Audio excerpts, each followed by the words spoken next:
doing? Not a thing. You know, it's getting me down eating in these hamburger joints. One thing you gotta learn, eat where the truck drivers eat. They know the right spot. Say, I saw a funny thing up the road just now. Good-looking dame sitting in a car all alone. Yeah, what was she doing? That's just it. She wasn't doing nothing, just sitting there. I got a rule about women. If they ain't breaking the law, let them alone.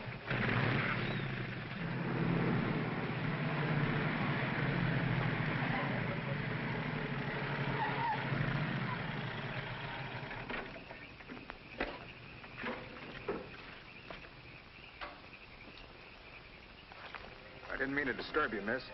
Just wanted to be sure everything was okay. Excuse me, lady, but are you sure you're all right?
How is she?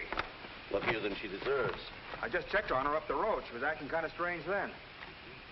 I better call that ambulance. I doubt if it's serious, and I'm as good a doctor as you'll find at this time of night. Let's take her inside.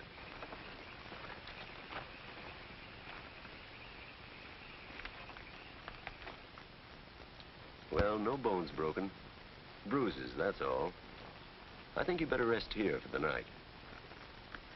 I'm a little surprised. You're a beautiful young woman. You've been in an accident. You haven't asked for a mirror. Perhaps that fits with the way you were driving tonight. Perhaps you find the idea of living not very attractive. Is that any of your business, Doctor? As a matter of fact, it is my business. I happen to be a psychiatrist. I don't need a psychiatrist. You won't mind if I disagree with you. Here's a beautiful young woman, apparently well-to-do, apparently in good physical condition, who just doesn't care what happens to her. This is interesting. Not altogether unusual, but interesting.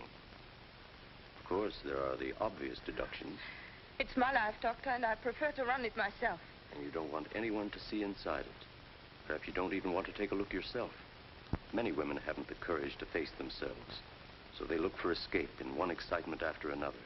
Half my patients are like that. But I'm not one of your patients. If you tell me how much I owe you, I'll be going back to town now. Very well. I'll drive you to the station.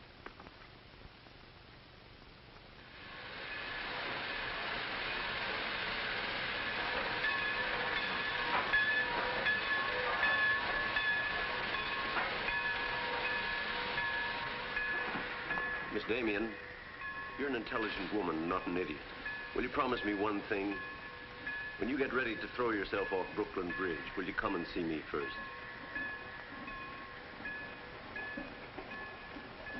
Goodbye, Doctor.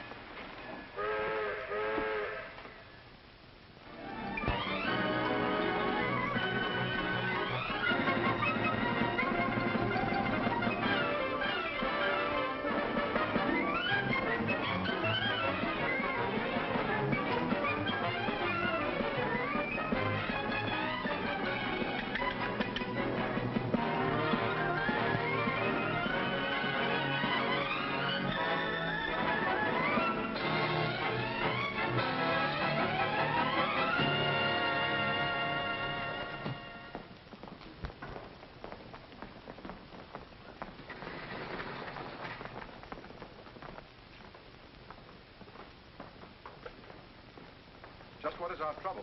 That's what I want to know. Our trouble is Miss Damien. Miss Damien again. She's as pretty as a picture and as stubborn as a mule. But this time, there's a lot more involved than just her hand.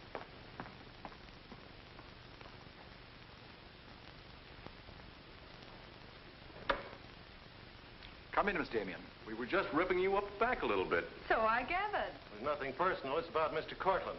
Cortland? Oh, yes. He runs a jewelry store. He owns Cortland and Company. London, Paris, Fifth Avenue. You may remember him as one of our biggest advertisers. Oh, what Shirley wants to say... I know what Shirley wants to say. I always know what Shirley wants to say. He wants to know why I killed the art layout on Mr. Cortland's famous jewels. And I understand the April number goes to press without it. That's right. In the first place, it's no art layout. It's a press agent's dream. But the result is we stand a good chance of losing the Cortland account. Now, am I running my department or am I not? I haven't said anything, Miss Damien. Well, I had a talk with Cortland. He was decidedly acid about it. I'm not interested in Cortland. But if this magazine is going to submit to advertisers' blackmail, I'd like to know about it. Now, please, Miss Damien. If that's the policy, Mr. Kranich, you better get someone else to take my place. Please, Miss Damien, just a moment. Gentlemen, if you don't mind, I'll talk to you later. I thought I should bring this to your attention. You can't blame us for trying, Mr. No, of course not. No harm done, gentlemen. Madeline, you've got yourself all worked up. Come sit down. I'll get you a drink. No, thanks. I don't want one. No? What is this private blackmail of yours? Threatening to quit in order to win an argument? Oh, I'd just as soon quit. I mean it. Now, tell me, what's happened? You're all wound up. What's bothering Oh, you? nothing's bothering me. You know I don't want you to quit. I won't go into my personal feelings, but you are the best art editor we've ever had. How's the insomnia? Oh, I found some new sleeping pills. Red ones this time. Red pills to put you to sleep. White pills to wake you up. Doesn't sound very sensible, my dear. What are you doing this evening? Dining with Freddie Fancher. Oh, Freddie again. Oh, I couldn't get out of it, Victor. We're using some of his drawings next month. But it'll be the last time, I promise. Madeline, you're a bundle of lies. A very lovely bundle. Beautifully tied together. I'm trying to be honest, but you won't believe me, will you? No, my dear. Because I don't really think you believe yourself.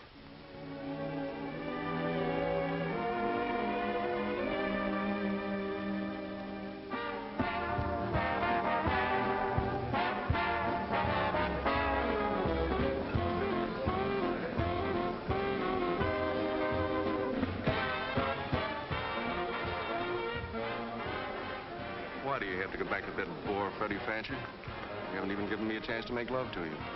You've been doing all right. You know something?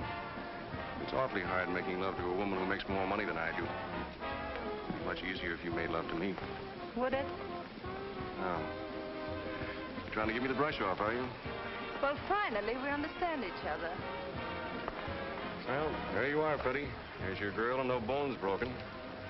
I'll see you at the office, Madeline. I'd join you if somebody asked me. Nobody's asking. Fair enough. Why do you have to dance with that pollywog? Look, I've told you not to drink. I always drink, particularly when I'm with you. Oh, am I that hard to take sober? You're a voluptuous pain in the neck. I'm going home. You're not going to walk out on me. Come on, be yourself. I've told you I'm going to leave early. But you can't leave me just sitting here in the snow. I'm mad about you. In my own foul way. Good night, Freddie.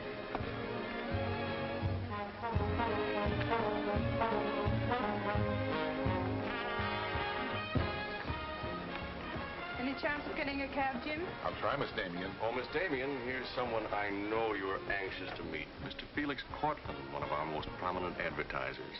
How do you do, Miss Damien? How do you do?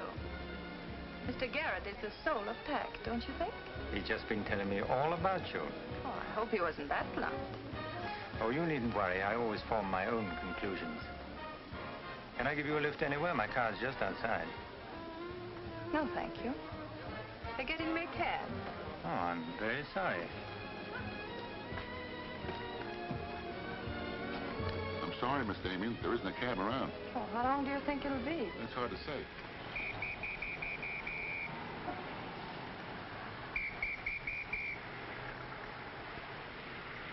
Are you sure you don't want a lift?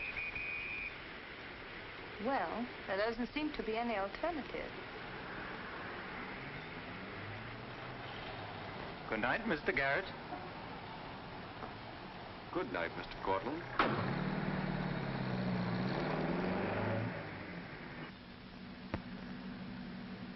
I wasn't very polite, was I? Neither was Garrett, for that matter. Oh, he always enjoys uncomfortable situations. You still feel uncomfortable? No. Frankly, I don't. Good, nor do I. You know, you're not at all what I imagined. No? No. The big international jeweler. I happen to inherit a business that runs itself very nicely. As a matter of fact, you don't look like an art editor.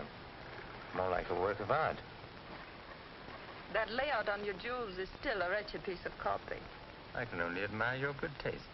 And I'm still not going to... I wouldn't try and persuade you for the world.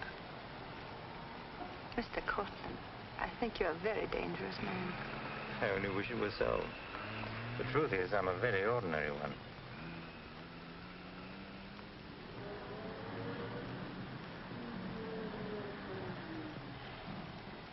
Oh, I'm sorry. I forgot to give you my address. It's my fault. I forgot to ask you. Won't you come in for a minute? No, I don't think so. Oh, but you really must see those jewels you've been insulting. They're much handsomer than the photographs. I'll need you in about 15 minutes. But I said I wasn't coming in. Oh, yes, so you did.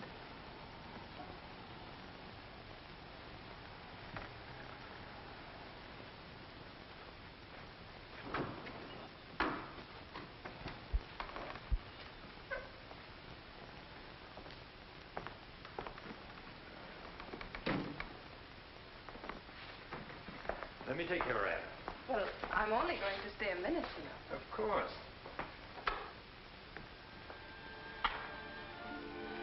What a wonderful room. I've had this place a long time. In fact, I'm pretty disgustingly rich. Don't you find that rather pleasant? Oh, it's not so hard to take once you get the hang of it. I think I know all the troubles that come with money. And all the pleasures. Well, have you got me all figured out? Only what I see here. Good books, fine pictures. Wonder if you ever look at them. Oh, but I do. I'm a lonely bachelor, and I spend hours here all by myself poring over old manuscripts. You don't expect me to believe that, do you? Didn't my father paint that? Was Stephen Damien your father? Uh-huh. That's very interesting. Is it? I remember when he came here to paint that picture of my mother. Everybody was fascinated by him, especially Mother. Father ended by chasing him out of the house. I'm afraid that's the way it usually ended. My father was very much in love with life. That's a Hungarian custom, isn't it? Mm-hmm. Not exclusively Hungarian. Weren't you going to show me your jewels? Oh, yes, of course. I'd quite forgotten. That's the reason we came in here, wasn't it?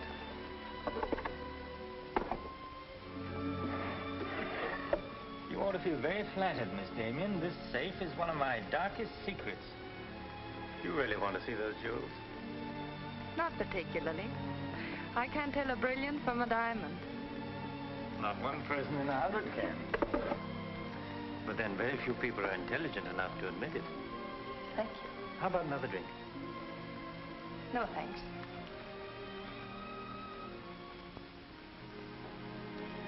You know, you need relaxing. Lots of relaxing. I can hear your nerves snapping like rubber bands. I'm not nervous at all, see? You're a very curious mixture. A highly moral voice. That's not me, that's my mind. A man's mind, I'd say. Why not? I do a man's work. And desperate eyes. Eyes full of shadows. Insomnia does that. Does it?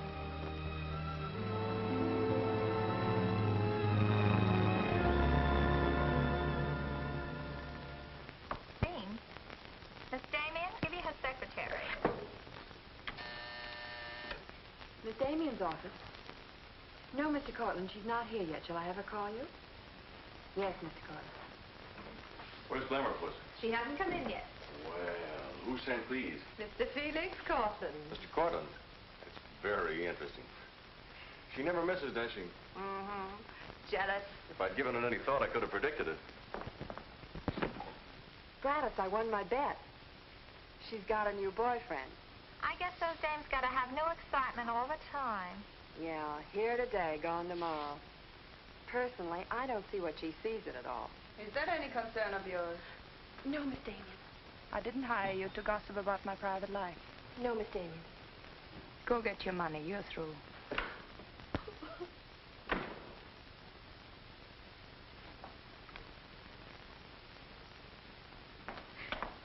come in yet? What's the matter, sweetheart? Miss Damien fired me. Fired you? What for? He heard me talking about Mr. Cortland. Cortland, eh? Don't you worry, baby. I'll fix that. I understand you fired June. That's right. What's the idea? I don't like people to gossip about me. You don't, eh? No, I don't. Well, it's pretty late to be thinking about a thing like that, and it's a rotten trick to take it out on your secretary. Get out of here. You don't think your life is a secret, do you? Boys were betting 8 to 5 this morning that the Cortland layout would be in the next issue. You're disgusting.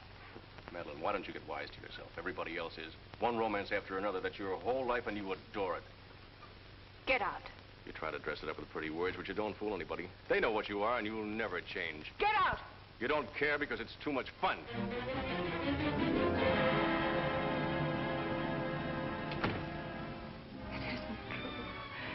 It isn't true. It isn't true.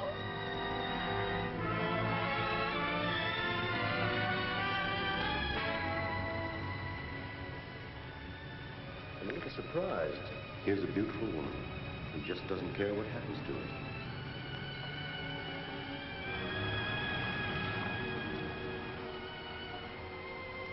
Many women haven't the courage to face themselves, so they look for escape in one excitement after another.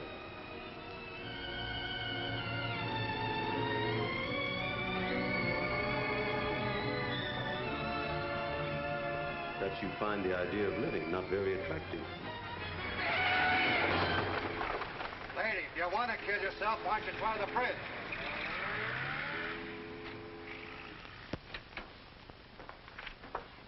I'm glad I was right. An intelligent woman, not an idiot. Sit down. That's it. Now, if you feel like talking, just go ahead and talk. You're afraid, aren't you? Well, it's our job to find out why. To explore the shadows and throw light on what we find there. Then you'll be able to see yourself clearly and face yourself honestly. When you can do that, you won't be afraid anymore.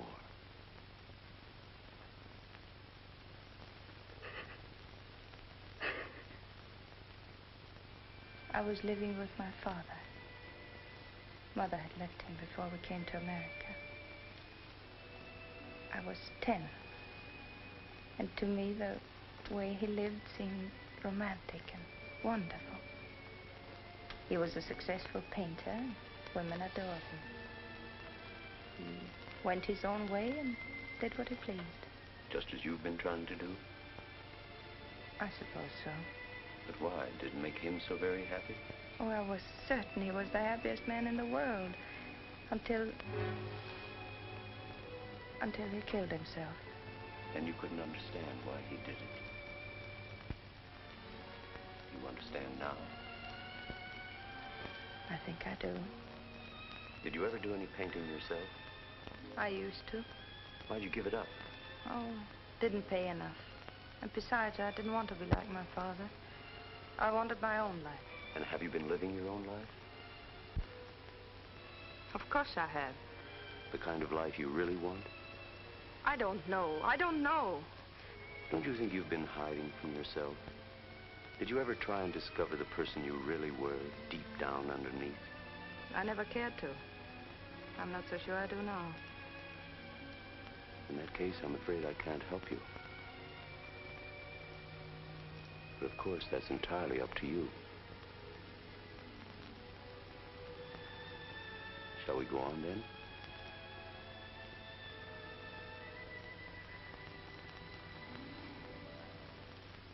I was doing what I wanted to do.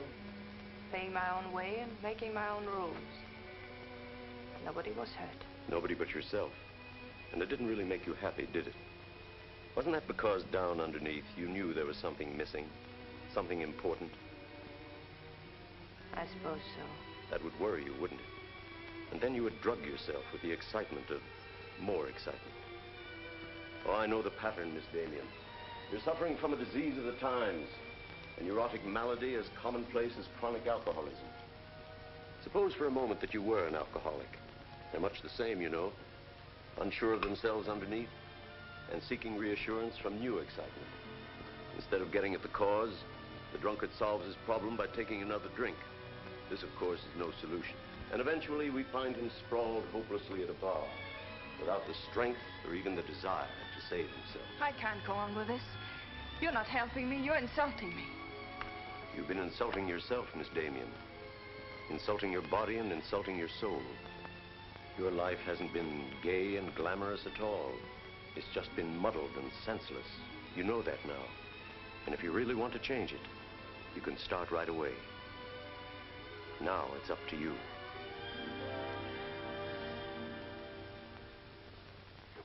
You can have my apartment, Ethel. The rent's paid till the end of the month. Darling, I feel like a vulture wheeling over your head. I'm not in, whoever it is. Miss Damien's office. No, she still hasn't come in, Mr. Cortland. Well, I don't know exactly. Later in the day, Did he hang up? Yes, good. Let me call him back, darling. You may be sorry later. Everything in this pile returned without comment. This I would ask to see more of their work, and these you may be able to use. But you haven't given me your new address. I'm not giving it to anyone. Hello, Madeline. Beautiful, would you mind popping out for a minute? That's just 60 seconds. You better talk fast. Madeline, I'm on a jam. I've got to raise some money. I need about $5,000. What do you expect me to do about it? Well, I thought you might talk to Cortland. I'm sure he'd let you have it if you ask him nicely. You're really quite a rat, aren't you? Look, Madeline, I'm in debt up to here. I only make $100 a week, and you know I can't live on that. $5,000 doesn't mean a thing to Cortland. You better get out of here before I lose my temper. You're forcing me to say things that I don't want to say, but if you're going to act cold and virtuous about it, you'll hear them. Suppose I tell Cranish. Tell him what? About Cortland. You know, you've got a very nice job here, but you won't have it very long if I tell Cranish. I don't want to tell him, but... What's so funny? As a blackmailer, you are pitiful. Go on, tell him. Tell him what a rat I am, and you are, and he is. Go on, use my phone if you want, and my desk, and my office. I'm through with all of them.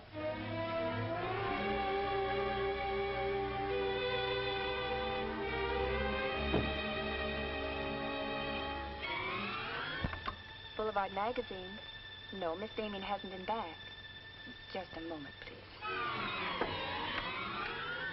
I'm sorry, she doesn't work here anymore. You might try at her home. Waldorf Apartments.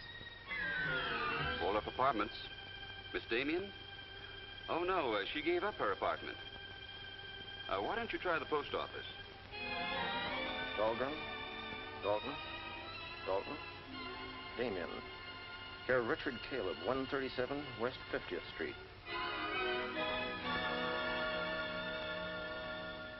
Well, I've nothing to do except that Miss Damien has taken my advice as a doctor. She'd been living in an area of infection, and she's removed herself from it. I take it you consider me part of the general contamination. Now, you've come here for information, not diagnosis. I usually charge a fee for insulting people. I'm willing to pay for data of any kind. Yes, I gathered that. But I've nothing for sale. I suppose you're being very ethical, but I'd like to talk to Madeline. In your presence, if you wish. Miss Damien is living under a different name in a different world. She told me to tell you, if you inquired, that she was busy growing a new soul. Now, would you please keep off the grass? Goodbye, Mr. Cortland. Goodbye, Doctor. Doesn't it ever worry you, playing the almighty in this fashion? Not particularly. I'm used to it.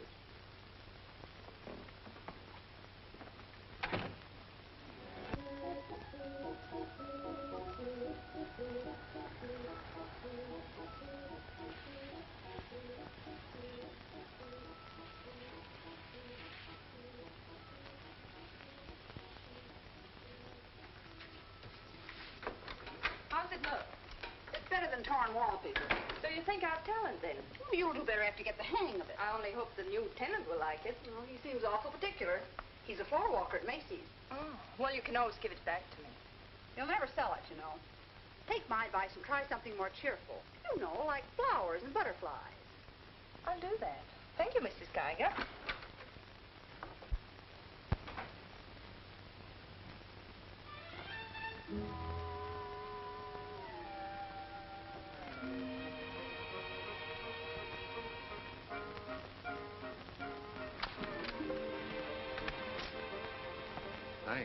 You saved my life.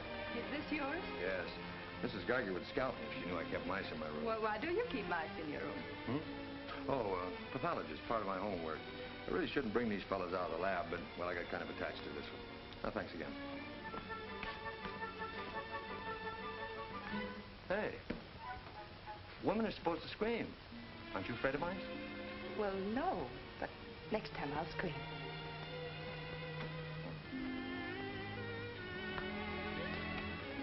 Good afternoon, Miss Green. Hello, how's the work going? Oh, all right, I think. Yes.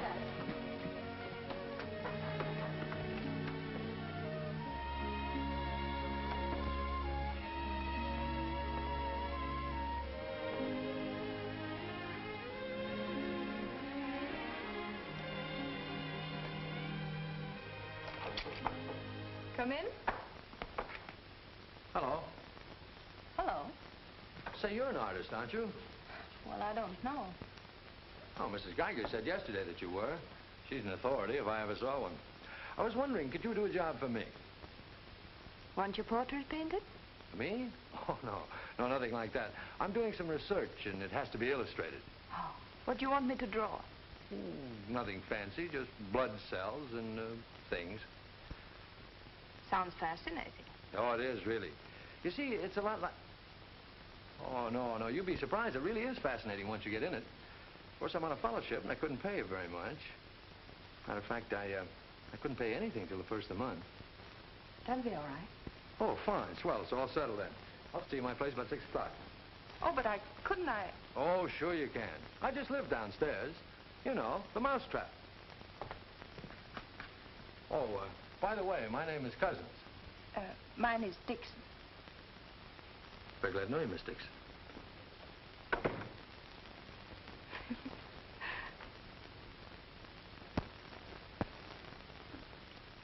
Just what am I drawing? Am I allowed to find out? Sure. Effective anti-reticular serum on cell tissue. That's all I wanted to know. Oh, say, that's quite good. I'll take it to the lab with me in the morning. Just about ready for the next one. Do you realize it's 12 o'clock? Oh? I haven't had my dinner yet. And you haven't either. Oh, gosh, I'm sorry, but well, I got so wound up on this. So did I, but now I'm hungry. Well, tell you what let's do. We'll go out and eat. That's a brilliant idea. I'll get your coat. Do you do this all the time? Only since I got out of the Army. I was lucky to get this job of research. Now I've got to get it finished. Then what? Oh, then I go back to Oregon and become the usual respectable small-town doctor. No mice? No. No mice. Head colds and belly aches. $5 a visit. Maybe you'll like it. You'll get some rest. Oh, I'll get plenty of rest, all right, but I don't think I'll like it. You folks going out this time of night? That's right. We're meeting a few friends at the Busy Bee cafeteria. We don't want to miss the floor show. We'll have to hurry. See that he eats. He hasn't got any more sense than a goose. I'll feed him with a spoon. I got onto it first up in a little town in Germany while I was still in the Army. I met a couple of Russian medical officers who were working on anti-reticular, and well, they were pretty steamed up about it. Pie, sir? No, thanks. We got together the first night over a bottle of vodka. I remember the town was still burning. Well, maybe it was the vodka, but anyhow, we got to talking about anti-reticular, and, well, I guess I got pretty excited. You mean you speak Russian? Over a bottle of vodka, anybody speaks Russian. Care for some coffee? No, thanks, I've milk. Oh, one, please. At any rate, I promised myself that night that just as soon as the war was over, I was going to do a job of this. You haven't stopped to eat ever since. That's an error I'm just about to rectify. $1 even. There you are. Thank you. Thank you. You, sure you've got everything you want? Oh, yes, thanks. You know, I don't think you're much of a doctor. Do you call this a sensible diet? Pancakes and pickles? Well, scientifically, there's two kinds of diets. The kind that doctors prescribe and the stuff they eat themselves. Oh, but you're always in such a rush. You can't make scientific discoveries that way. Sure you can. Take Banning. He saw some flies nibbling at a piece of pancreas. Figured out that there must be sugar in it, and in 1 minute he had the idea for insulin. You know, you're a very lovely girl. You're not being very scientific, Doctor. Oh, but I am. It's the very heart of science. It's the truth. Let's talk about insulin. Insulin.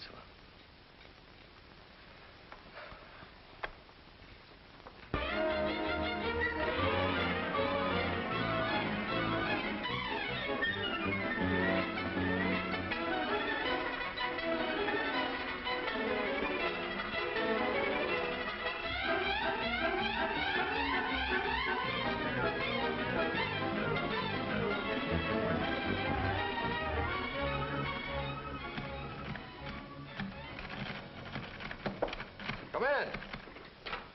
Hello. Hello. Say, did you buy these new manuscript covers? Yes, are they all right? Oh, sure, they're fine. How much they cost? Oh, nothing at all. Something like 20 cents. Oh, nothing at all, huh? You know you can buy a pair of good mice for 20 cents? David, I have some wonderful news. I just sold a picture. No fooling. Who bought it? The floor walker downstairs. He said it's almost as good as a photograph. Well, the man has great taste. Oh, I think it's wonderful. I'm proud of you. And I'm a little proud of myself, too. David Cousins on anti-reticular. Oh, David, it looks fine. It's important, isn't it? I mean, not just to you, but really important. Well, it won't cure all the ills of man or beast, but yes. Yes, I think it may be important. And I also think that I better hand it in before I start changing it again. Like to come along? Oh, could I? Well, sure. Why not? I think you've been drawing blood cells long enough. It's time now for you to meet one of them face to face.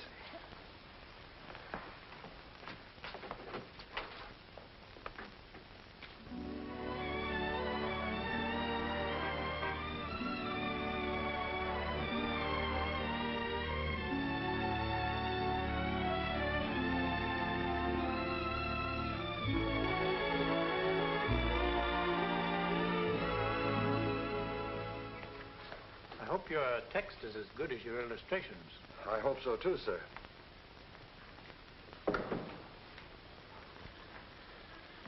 Well, that's that. You didn't tell him they were your drawings, did you? I didn't tell him they weren't. Come on, I'll show you my lab. Coffee. I wouldn't try and drink it if I were you. Assistant pathologist.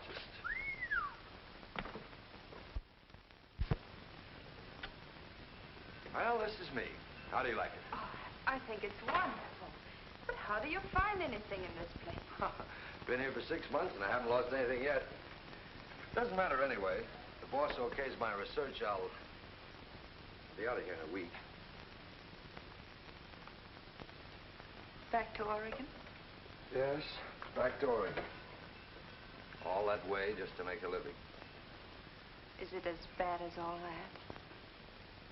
Oh, what's the use in kidding, Madeline? I'm so much in love with you, I can't see straight. I haven't done any work in here for days. I just sit around waiting until I can see you. I know. Because that's just what I do. Wait to see you. Darling. Darling, I never felt like this about anyone before. Tell me, when did you first know? Oh, when I first saw you, I think. Yeah, me too. I'll never forget you standing in that hall with a mouse in your hand. Only I didn't know then what was happening. I thought I had the flu. Will you marry me? Oh, David. Well, will you? We don't know each other. I mean, you don't know me. Oh, but I do. Of course I know you. Now, what do you want to know about me?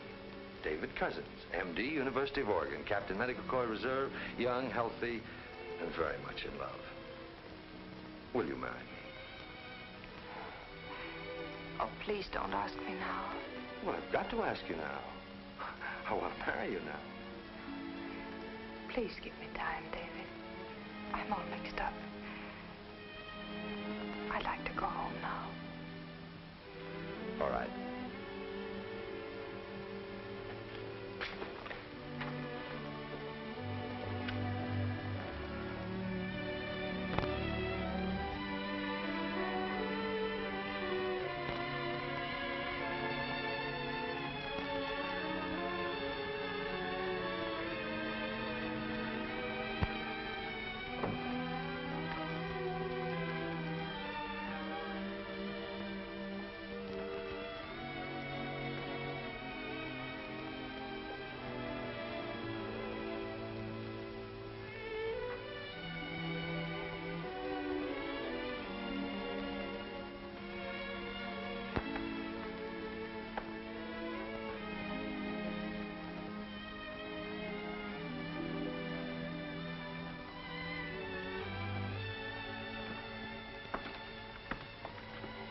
Madeline.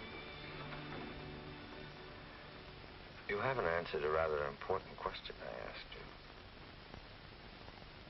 I can't say no, because I wouldn't mean it. Darling.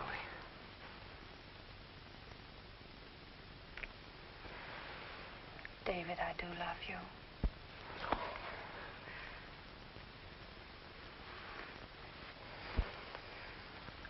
Good night, darling. Good night.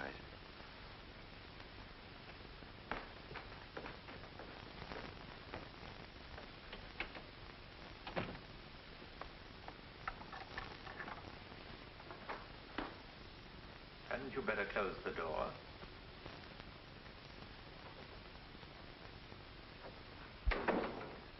A gentleman I hired provided me with your new address and the proper keys. Suppose someone had seen you. You wouldn't have cared, would you? I didn't think it mattered. You see, I expected to find you wretched and lonely, grappling with your complexes. Rather naive of me. Will you please go? Of course I'll go. But before I do, wouldn't you like to tell me about him? Why? I'm in love. Now, laugh if you want. I don't feel like laughing. I've always wondered if it were possible for people like you and me. And you think you've really got it? Love eternal, the fireside, the slippers, the whole thing? Yes, the whole thing. I'm very glad for you. And I think I'm a little sad for myself. You haven't told him, have you? Told him what? Well, about me, for instance. Why should I tell him? You're absolutely right. You shouldn't. Men prefer to keep their illusions, don't they? Please go. If you ever need me, you'll let me know, won't you? And don't call the past too many names.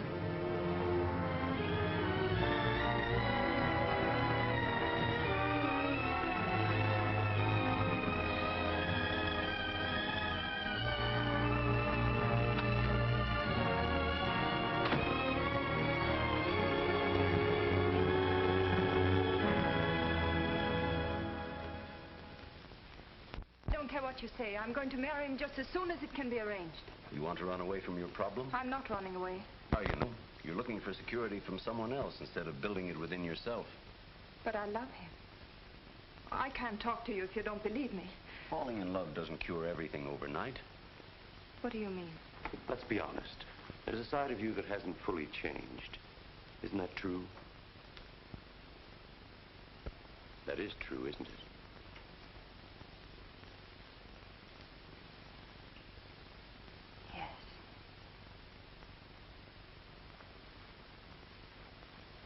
Have you still not told David about yourself? I couldn't tell him.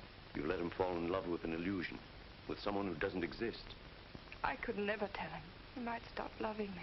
Isn't that a risk you'll have to take? You're being very careless about it. You can't build a lifetime relationship on a lie. If you're really in love, you'll tell him. With the others, it was different. But if you love him... Will you please stop saying if? How many times must I tell you I love him? But real love is a sharing. If you're strong enough to face this yourself, you're strong enough to face it with David. Oh, I can't do it. I can't risk the only happiness I've ever had. That's up to you, Miss Damien.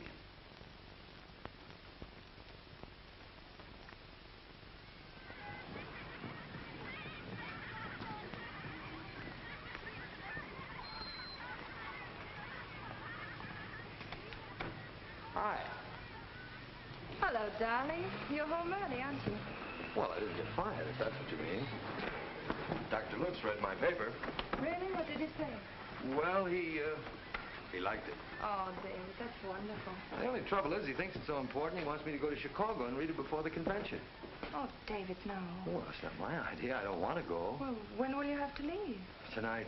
Got to catch the 8 o'clock plane. And when will you come back? Oh, I don't know. A few days. But I tell you what.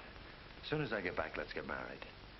You can get a license in 3 days, and it only takes 15 minutes to get married. You still want to marry me, don't you? Oh, more than anything in the world.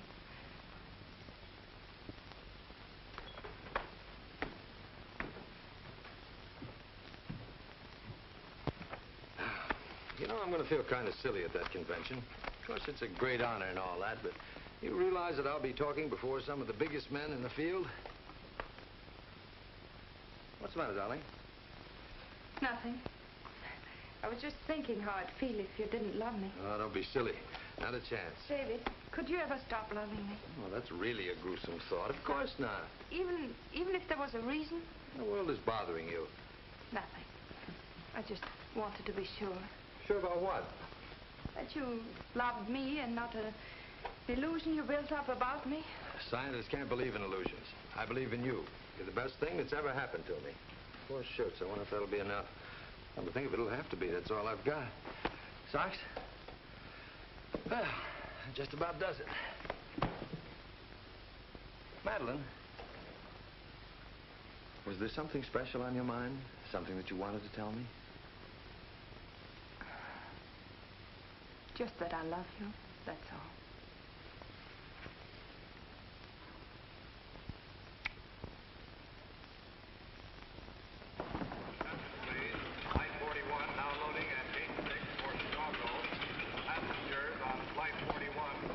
Write me every day? Every day. Hope you miss me. Hope you suffer like a maniac. I will, I promise. Oh, gosh, I hate to leave you. You know, I'm going to be jealous. Jealous of what? Oh, I don't know. Nobody, everybody. Just jealous. Darling, I belong to you. Don't you know that? I'm only alive because you love me.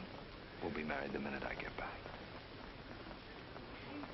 Well, look who's here. If it isn't Madeline.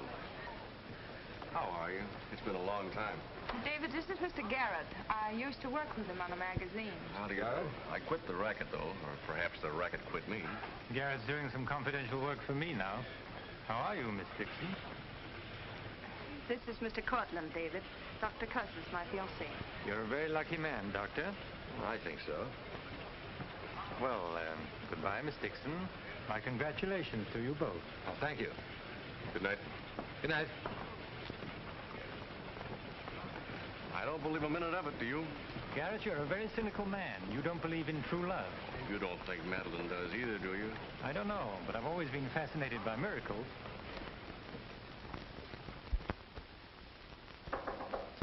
Come in.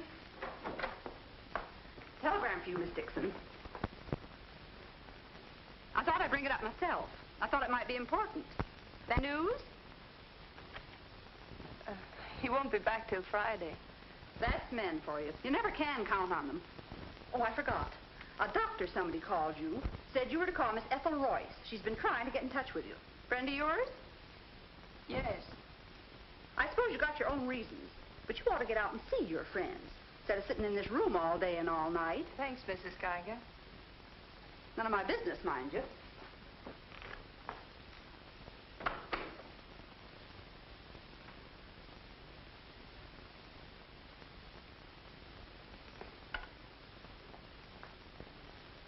Ethel, this is Madeline. Madeline. Darling, but this is really a voice from the dead. I pestered that doctor of yours for hours. I just have to talk to you. Well, what about? Will you remember that art supplement, the one you started? Well, I do need your help, dear. I'm in an awful mess. Sorry, dear. I'll never come into that office again as long as I live. Oh, but I wouldn't ask you to do that. Just meet me somewhere. It'll only take an hour, I promise. Well, if it's just the two of us. All right. I'll be there at 5. Oh, so relieved. We were really desperate. Wonderful. I'm just dying to see you. Bye, dear. She'll do it. Good. Wonderful thing, professional pride. It never dies. How'd you sound? Awful. What do you expect? Too bad. Victor, I don't want you to be there. Wouldn't think of spoiling your reunion, my dear. I don't trust Madeline, doctor or no doctor. Nor you either, my sweet.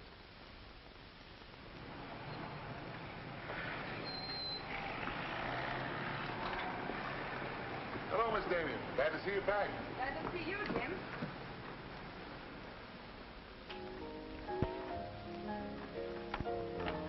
Hello, Luigi. Is Miss Royce here? She just came in, Miss Damien. We missed you, Miss Damien. Have you been away? No, but it's nice to be back just the same. Hello, Ethel. Darling, you look wonderful. A little pale, but so interesting. You know, I can't stay very long. Oh, I understand, dear. We'll get right to work.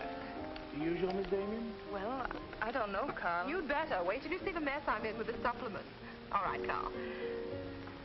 Darling, I'm just dying to hear what you've been up to. You must tell me everything. But there's nothing to tell. Come on, let's go to work.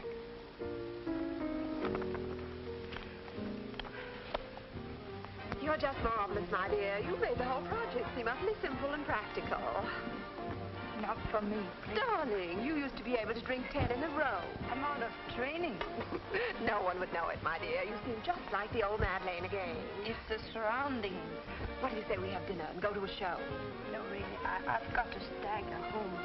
Madeline, my dear, this is a surprise. Victor, hello. What good fortune running into you like this? Do you mind? Don't let him fool you, Madeline. He heard me making the date with you. It's true, but I'll deny it. Frankly, I wanted to have a look at you. You look very dashing for a hermit. Thank you. We've all missed you desperately, haven't we, Ethel? As though our little hearts would break. What about a drink with your old boss? Please. Three, whatever it is. I've got all the data we need on the supplement. Good. What about the data on Madeline? No data. Now, if you'll excuse me, I You really can't have go now. Look who you'll run into. He's seen you. Mr. Garrett no longer graces our staff. What happened? He got to be utterly gritty. Say nothing of a slight discrepancy in his accounts. Mr. Garrett believes that the world owes him a gay life, no matter who pays for it. Well, hello, stranger. How are you? Wonderful. Nobody here seems particularly glad to see me. Should we be? Oh, well, it's been nice knowing you. There goes one reason for my ivory tower. What? Darling, I'm constantly running into men who adore you. Slews of them. Hated them all. I know what you're thinking. I had an odd way of expressing my distaste. Not odd, darling. Shall we say just, moody? Well, here's to memory.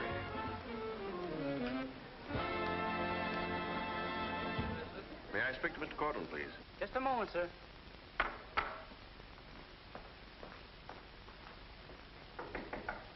Just a minute.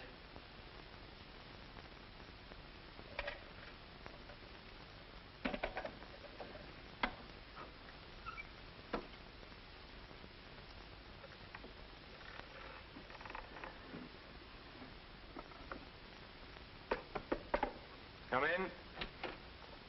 Mr. Garrett on the phone, sir. All right. Hello, Garrett. I have some interesting news. Do you know who's here? Madeline. How considerate of you to call. By the way, I've just been through the stones in my safe, and one's missing.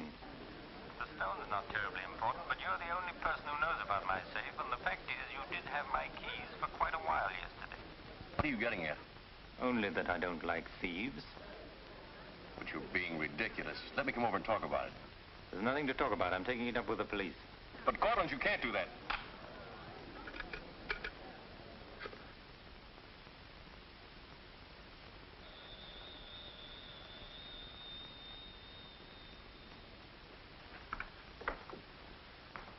Mr. Garrett again, sir. Tell him I've gone out. I'm sorry, Mr. Cortland has just left.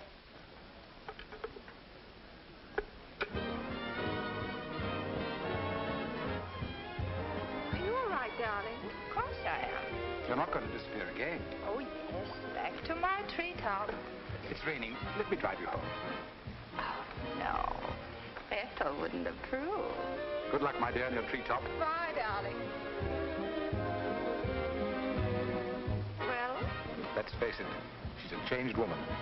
She'll never change, darling. She's just got herself a new set of words, that's all.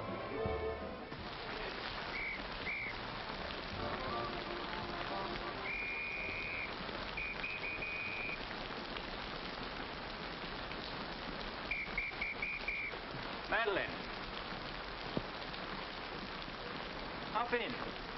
No, thanks. I'm waiting for a cab. Don't be silly. There are no cabs. You'll get drenched. Please. I'll drop you off. I'm going home alone. Come on, in you get.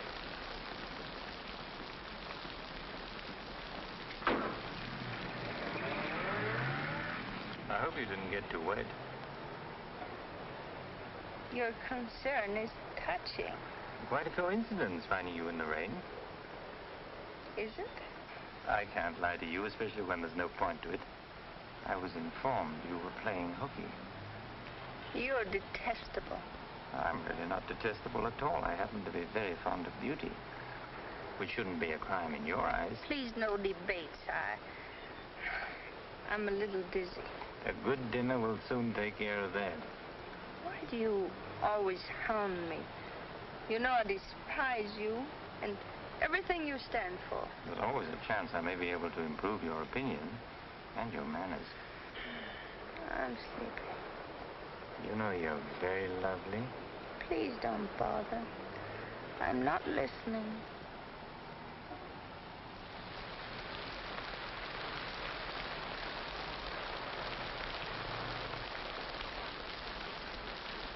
Where are we? Don't you remember you visited here once upon a time? You're foul. You said you were taking me home. You forgot to mention the subject. A significant omission, as your friend Freud would say. Come on, I'm getting soaked. That launch you. I'm going home. Right after dinner. Think how wonderful you'll feel when you slap my face.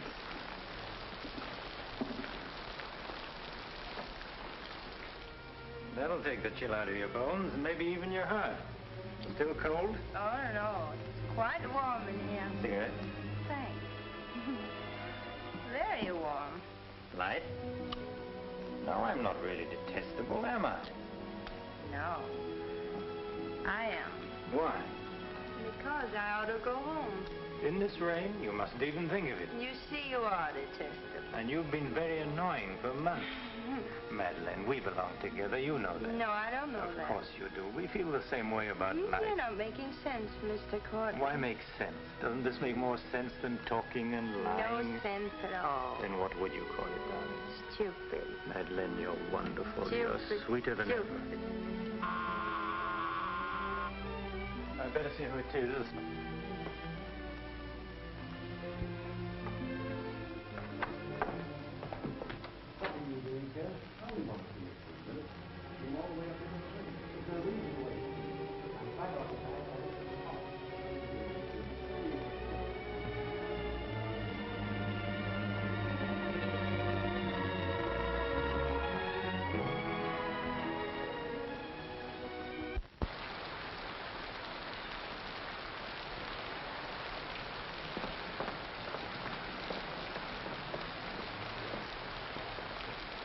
But I tell you, I'm going to raise the money. I'll pay you, honestly. I don't like dealing with thieves. That's a job for the police. If you swear out a warrant, you'll never get a dime. Look, I didn't sell it. I just had to have some money temporarily. Here's the pawn ticket. I'm not interested in pawn tickets. Good night, But, Carter, you've got to give me a chance. I said good night.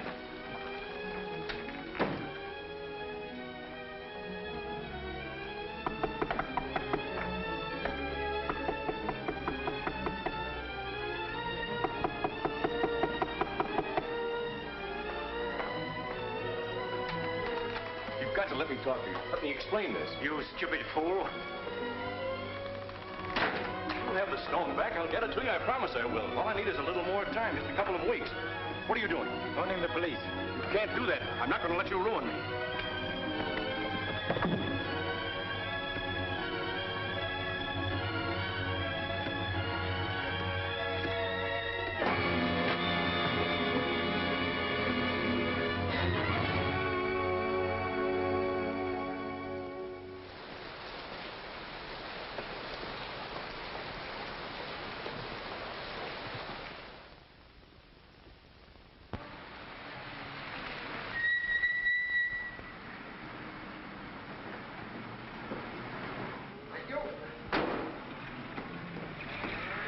You're looking very lovely this morning, Mrs. Geiger. You wasn't expected back until Friday. That's what I like. A cheery welcome home. Miss Dixon upstairs? I haven't seen her this morning. Who is it?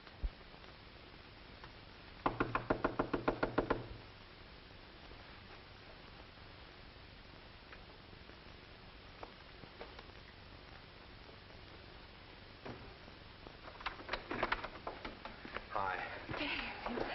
Darling.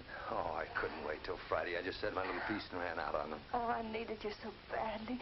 I feel lost without you. Don't ever leave me again. Oh, that you can depend on. Say, I've got big news. I'm a success. Oh, tell me all about it. I wonder what's the matter with you. You don't look very good. Come on, I think you better get back in bed. Now then, first, I don't have to go back to Bellyaches in Oregon. You're not marrying a small-town country doctor, young lady. You're marrying a promising young research scientist. At least that's what Dr. Broder says, and he ought to know. He's got a long white beard. But, darling, I'm so proud of you. I think I'll take your temperature. Gee, I wish you could have been there. When I finished reading my paper, they all got together and offered me my own laboratory in California. I still can't believe it. There it is, right in the paper. You'll find it on the bottom of page 10.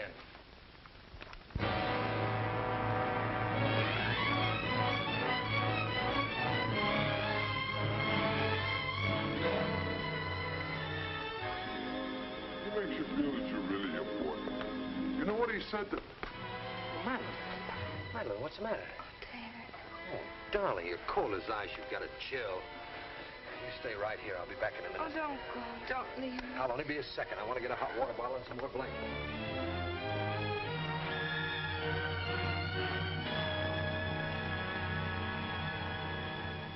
Miss Madeline Dixon at home? I don't know. Friends of hers? We're from police headquarters. Where's the room? Upstairs. What do you want to see Miss Dixon about? We'll tell her.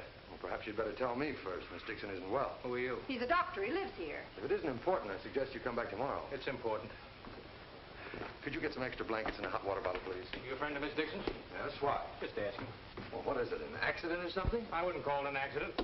We should cut out this mystery and tell me what it's all about. Okay, Doc, take it easy. Madeline, these men are from the police. They want to... We'll take over from here, Doc. I'm Sergeant Patelli. This is Sergeant Beitler. You're a friend of Felix Cortland's, weren't you? Matter of fact, you were with him last night. No, I wasn't. Did you see Mr. Cortland any time yesterday? No, I didn't. Now, look, Miss Damien, we wouldn't be here asking questions unless we already knew most of the answers. Oh, wait a minute. Her name's not Damien. I think you've got the wrong party. I think maybe you've got the wrong party, Doc. Her name happens to be Damien. This happens to be a case of murder. Take a look at that newspaper. I want to know what's going on in here. This is my house, and I've got to know. Sorry, madam. We'll talk to you later. As long as I've been here, there's never been police Take in her this and see house. what you can find out. lady. Come along. Now, Miss Damien, tell us what happened last night. What time did you leave Cortland's house? Oh, Dave. You and this guy, Cortland, were pretty sweet on each other, isn't that right? Oh, but it isn't. It isn't true. Now, according to the chauffeur, you got to Cortland's house at 6:45. What time did you leave? Oh, but I didn't go into the house. I met him by accident. David, don't look at me like that. How long have you known Miss Damien, Doc? Not very long, only a few months. Know that she was mixed up with this guy, Cortland? Oh, but it's a lie. David, it's a lie. Okay, so you didn't go into the house with Cortland? No, I didn't. He wanted me to come to the house, but I wouldn't do it. Oh, I didn't go into the house. I didn't, I tell you. Who you telling, me or the doc here? Did you get anything? She came in about 9. In a cab? No, she was walking in the rain. Landlady said she looked kind of wild-eyed. What about Cortland? He was here, all right. He visited her a couple of weeks ago. Get the date? Yeah, April 10th, around midnight. Anything else? The landlady thought that Cortland had a key to this place. She was kind of vague as to how he got it. I didn't give him a key. David, you can't believe that. I've got his key ring here. This one fits. He had a key, all right. But I didn't give it to him. Where are you going? Oh, David, don't leave me. I didn't kill him, I swear. I didn't kill him. Who cares whether you killed him or not?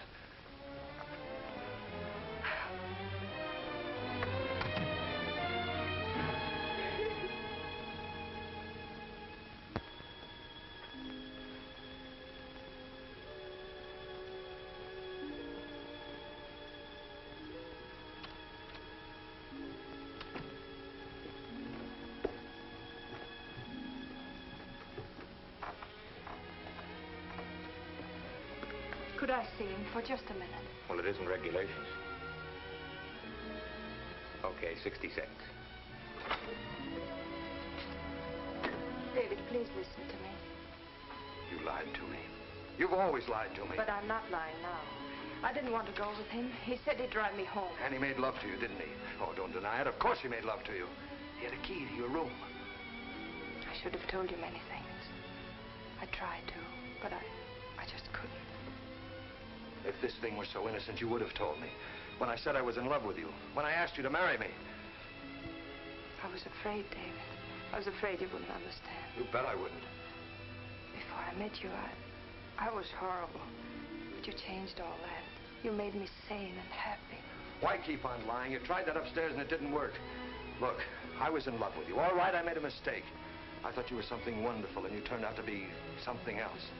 So let's just forget about it. The only thing that you can do for me is let me alone. I love you, David. I'll always love you.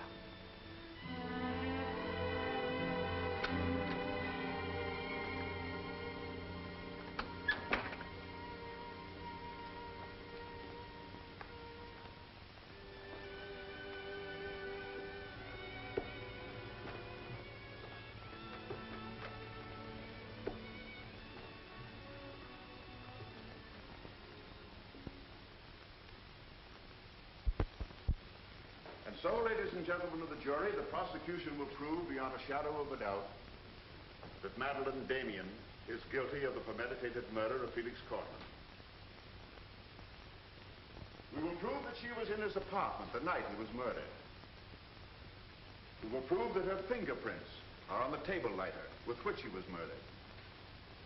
And we will prove further that she had a motive for the murder. For after all, this is a very simple story. To one man, Dr. Cousins, she was a pure and noble woman. To the other, Felix Cortland, an irresponsible light of love. Too self-indulgent to be faithful to the man she wanted to marry. Too weak and lacking in character to break with Cortland. Her twisted soul was bent on a heartless deceit. To make one man believe what all others knew to be a lie. And when Cortland threatened to expose her, she went to his apartment to plead with him in the only way she knew. She embraced him. She made love to him. And when, in spite of that, he threatened to expose the lie that she was living, she silenced him forever. Ladies and gentlemen of the jury, the state asks you to find Madeline Damien guilty. Guilty of murder in the first degree. On the night Mr. Cortland called on the defendant, did you let him into her apartment? I certainly did not. How did he get in then? He must have had a key of his own. The key of his own? Where was the defendant when he arrived? Out with the doctor, I suppose, pulling the wool over his eyes.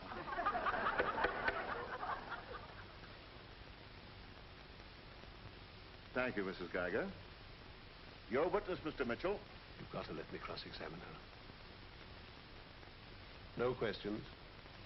Miss Damien, I can't defend you properly if you won't let me. We've got to put up a fight. Fight? What for? And now, Mr. Garrett, just what was the nature of the work you did for Mr. Cortland? Well, most of it was personal. Confidential secretary, I suppose you'd call it.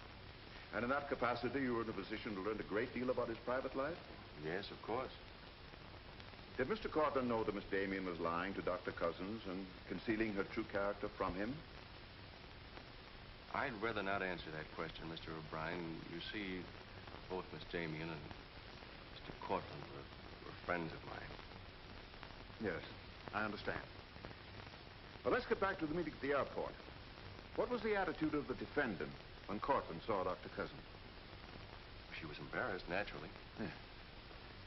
She was embarrassed, naturally. Thank you. Your witness, Mr. Mitchell. I've got to cross-examine. If I don't, we haven't a chance. Don't ask him anything. No questions. Were you a close friend of the defendant? Yes, I was. Did she confide in you on matters of a personal nature? Yes, she did. If you were asked in this court, do you think you could recall any of those intimacies? I could recall some of them in no detail. Your Honor, I object. Objection sustained. Well, let me ask you this, Miss Royce. Would you say in general that men found Miss Damien attractive? Definitely. And would you say that Miss Damien found men attractive to her? I'm afraid I most certainly would. You would? What were the relations between Miss Damien and her former employer, Mr. Cranish? They were friendly. In your opinion, was there anything more than friendly? I object, Your Honor. The question calls for the conclusion of the witness and is prejudicial. Objection sustained. Dr. Cousins, I'm Dr. Kalin. Miss Damien's a patient of mine. I don't happen to think she's guilty of murder, do you? No, I don't. She may be guilty of other things, but in there she's being tried for murder. And she won't even defend herself. She's got a pretty good lawyer, hasn't she? She needs your help, Doctor. In her own mind, she's not on trial for murder. She's on trial for those other things. And it's not the judge who's trying that case, it's you. I don't want to be rude, Doctor, but I don't think you know what you're talking about. I'm sorry to disagree. You see, I've been treating Miss Damien for some time. I happen to be her psychiatrist. Dr. Caleb. I'm sorry to have bothered you, Doctor.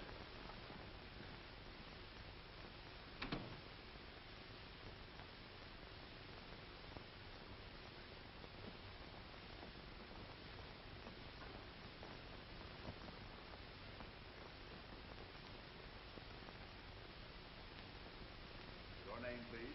Richard Caleb. You are a psychiatrist? I am. Miss Damien came to you as a patient? Yes. Did she come of her own free will? Yes, of course. Isn't it true, Doctor, that people do not go to a psychiatrist unless they consider themselves, well, shall we say, not well balanced? In general, that's correct. As a matter of fact, wasn't Miss Damien on the verge of committing suicide when she made her first visit to you? Your Honor, I object. Well, no matter. We'll prove that by other witnesses. However, is it not true that people who come to you as patients come with problems? Objection. Objection overruled. Well, Doctor? There'd be no point in their coming to me if they didn't have problems. So the defendant came to you with a problem. Do you mind telling us, Doctor, in your opinion, just what was Miss Damien's problem? That is a confidential matter between doctor and patient. I'm afraid I can't discuss it. Well, during the course of your treatment of Miss Damien, did you ever discuss her relationship with Dr. David Cousins? Yes, we did. Well, bearing in mind the fact that she's engaged to be married to Dr. Cousins, do you think she was as frank with him as she should have been? As a matter of fact, I urged her to tell him everything. And did she? Not to my knowledge. Well, why not, Doctor? Why didn't she? I'm afraid you'll have to ask Miss Damien about that. Did you ever meet Dr. Cousins? Yes, just a few minutes ago. Well, I'm sure you found him a reasonable, intelligent young man, and yet the defendant refused to confide in him. Having met Dr. Cousins, I think I can see why Miss Damien hesitated to confide in him. Do you mind telling us why? It's my impression that Dr. Cousins hasn't the capacity, either emotionally or intellectually, to understand a problem like Miss Damien's.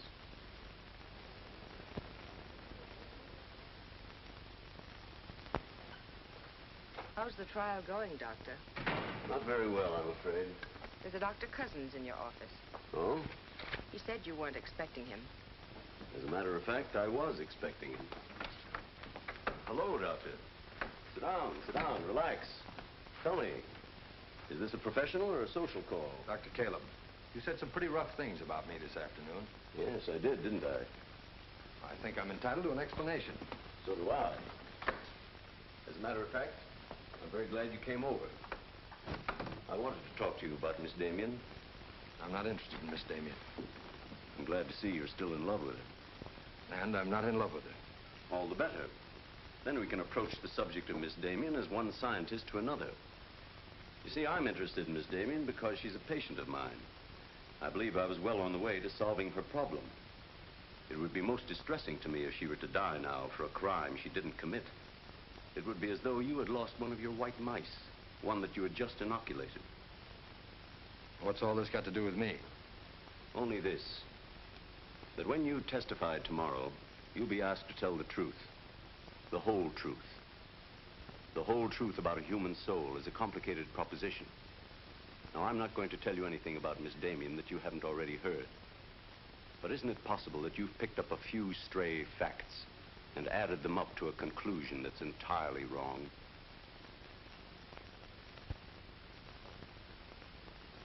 Won't you sit down, Doctor?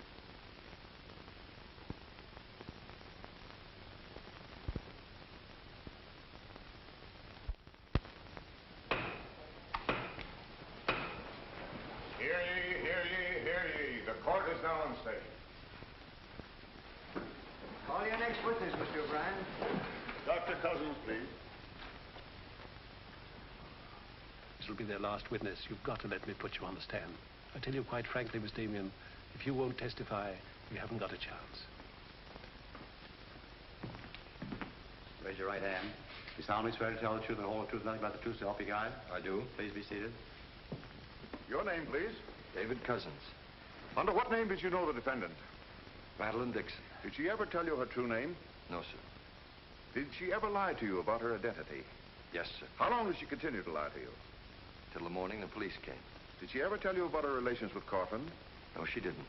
You proposed marriage to the defendant, and she accepted you? Yes, sir. And still she didn't tell you about Cortland? No, sir. When did you first know of the true relationship between them? Same morning, the morning the police came. Oh, I see. Then from the moment you met her until the day she was taken into custody, you didn't know the truth about her character. I object, Your Honor. Mr. O'Brien, haven't you covered your point? Well, Your Honor, I'm merely trying to clarify for the jury the true nature of the defendant's motive. Proceed. Thank you. One more question, Dr. Cousins.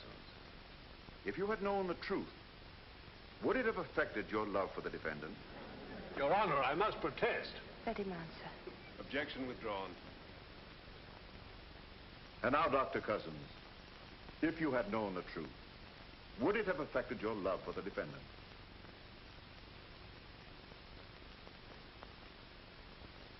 I was in love with Miss Damien then, and I'm in love with her now. Your witness, Mitchell. No questions.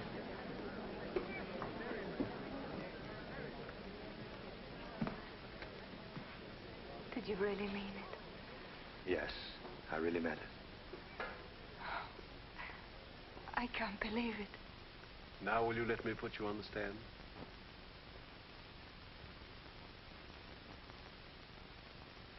You admit you went to Cortland's apartment that night? Yes. He made love to you? Yes. Did you have any conversations about Dr. Cousins? No. Positive? Yes, I am. But tell me, Miss Damien, were you in love with Felix Cortland? No, I wasn't. Were you in love with Dr. Cousins? Yes. Oh. But you went to Cortland's apartment nevertheless. Yes, I told you that. You were in love with one man, yet you chose to visit the apartment of a man you didn't love. Did you go of your own free will? Yes. Mr. Cortland didn't force you or threaten you? No. Then why did you visit him? I don't know. I made a mistake. You made a mistake. As you've told us on several occasions that you and Mr. Cortland were interrupted by a mysterious intruder. Can you tell this jury anything definite about that person? Anything at all? No, I didn't see him. You didn't see him? I only heard his voice. You seem very certain it was a man. It was a man. What did he say? Well, I don't know. They were talking in the hall. I couldn't tell what they were saying. Yes, you heard a voice. You're willing to swear it was a man, and you couldn't hear what he said. Now, what sort of a person do you think would be calling at that time of night? A bill collector? A man selling magazines? Or perhaps even a burglar? Why not a burglar? Mr. Cortland was a very wealthy man. He must have been a very timid burglar because nothing was stolen. Of course, you realize that Mr. Cortland kept his jewels in a vault at the store? Not all of them. He kept some at home in his safe. Safe? What safe? The one in his living room. You didn't by any chance see that safe, did you, Miss Damien? Yes, I did. The court, please. This is the first we've heard about a safe. I ask for a recess to examine the apartment. Well, Your Honor, we've been all over the apartment. But if there is a safe, and if it has been robbed... Gentlemen, court is adjourned until tomorrow morning. I suggest the district attorney, the attorney for the defendant, examine the apartment together.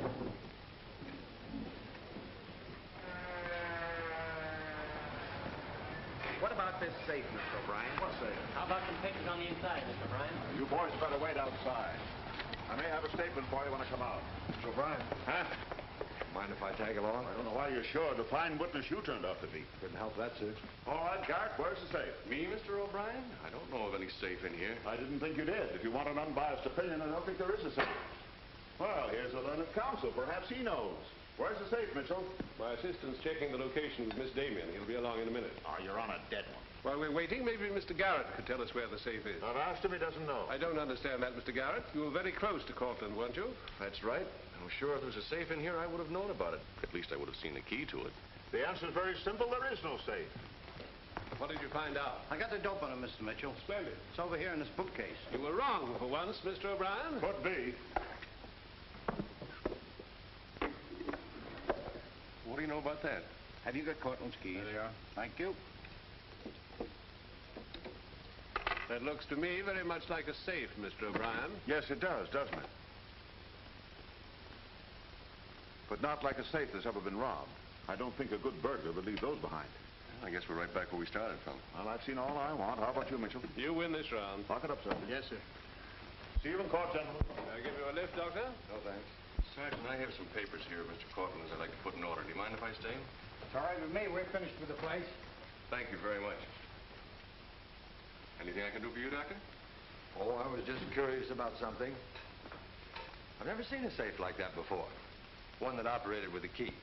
Come to think about it, I guess I haven't either. Normal assumption about a safe is that the lock works on a combination. Yes, I guess most of them do. I was wondering how you knew that this one worked with a key. You said you'd never seen the key to it. Did I say that? Uh-huh. I guess I must have said something I didn't mean. Oh, I see. There could be another explanation. Really? Yes. That you were lying when you said you'd never seen the safe before. You're not serious, are you, Doc? I'm a scientist, Mr. Garrett. When we get hold of an odd fact, we consider every possible explanation. We make some of our most important discoveries that way. Well, it must be fascinating work. Yes, it is. Suppose I had known about that safe, which I didn't. What would that prove?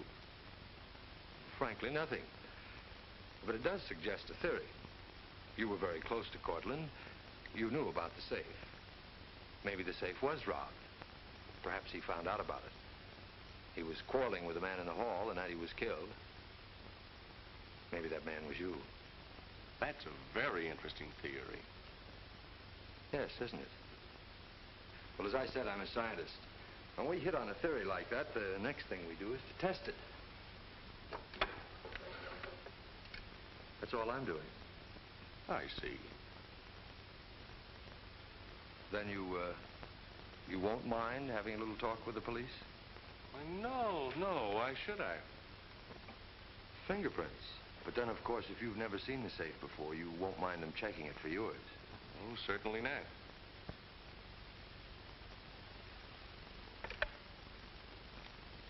The number is Spring 73100.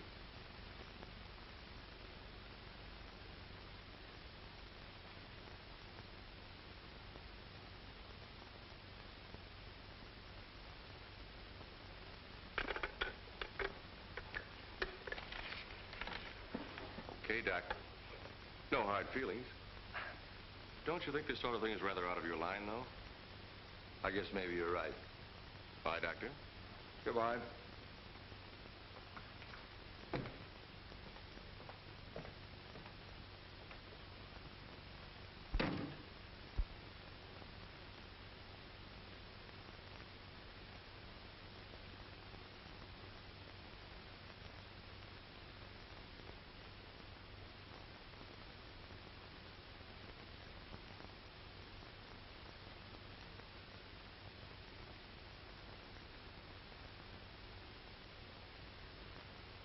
Spring 73100, wasn't it, Mr. Garrett?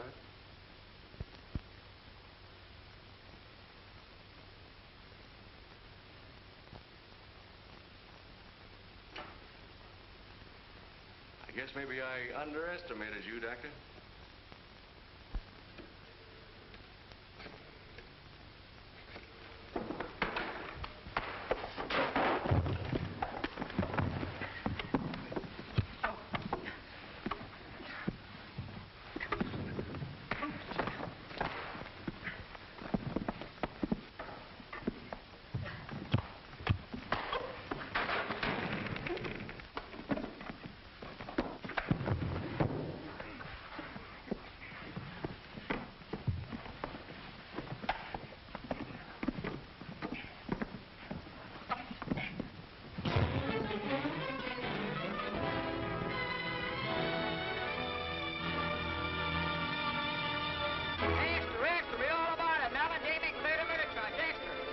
From the Associated Press newsroom. Bulletin. Madeline Damien has been exonerated of the murder of Felix Cortland. Full confession by an ex-employee, Jack Garrett, is in the hands of the district attorney. It was a trial marked by many surprises. Notably, the beautiful defendant's startling disclosure of the jewel vault hidden in the apartment of the late diamond importer. The beautiful Madeline Damien goes free, and Broadway is tipping its hat today to the young doctor who engaged the murderer in a battle royal. Mrs. Geiger, I've been looking for Miss Damien. Have you seen her? She's gone. She asked me to give you this. Gone? Well, where did she go? I couldn't get a word out of her, but I know she left the airport more than an hour ago.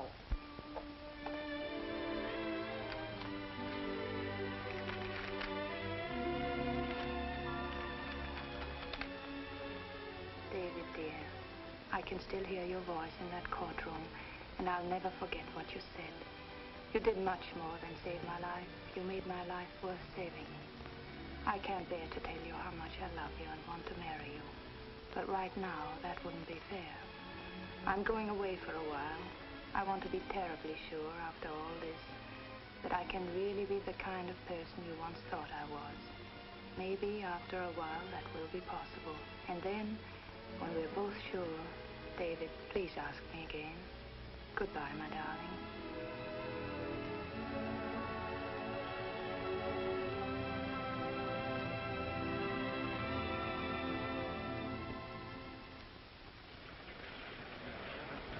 Passengers on Flight 41 boarding at Gate 6. Will you try and see him once in a while? Of course. You see, I want to be sure of myself. I'm sure of you. Are you really? After what you've been through, I'm very sure. All aboard, please. Goodbye. I still think you're making a mistake.